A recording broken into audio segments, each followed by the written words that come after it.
Milking apparatus দ্বারা যদি এই গাভীর উলান আঘাতপ্রাপ্ত হয় তখনও এই রোগ হতে পারে। 3 নম্বর হলো এনভায়রনমেন্টাল ফ্যাক্টরস।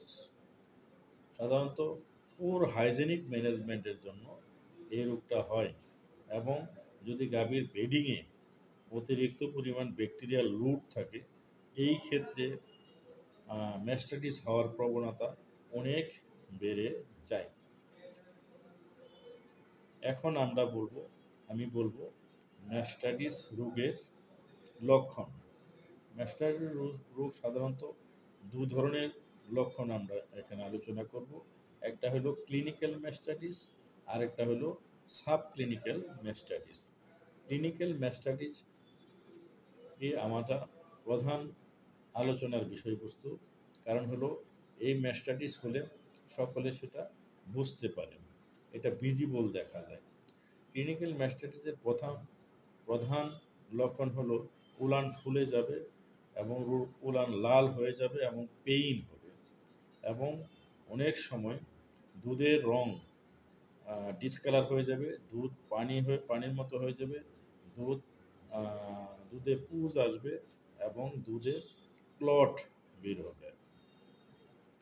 এটা হলো ক্লিনিক্যাল ম্যাস্টাইটিসের প্রধান লক্ষণ। 2 নম্বর হলো সাব ক্লিনিক্যাল ম্যাস্টাইটিস।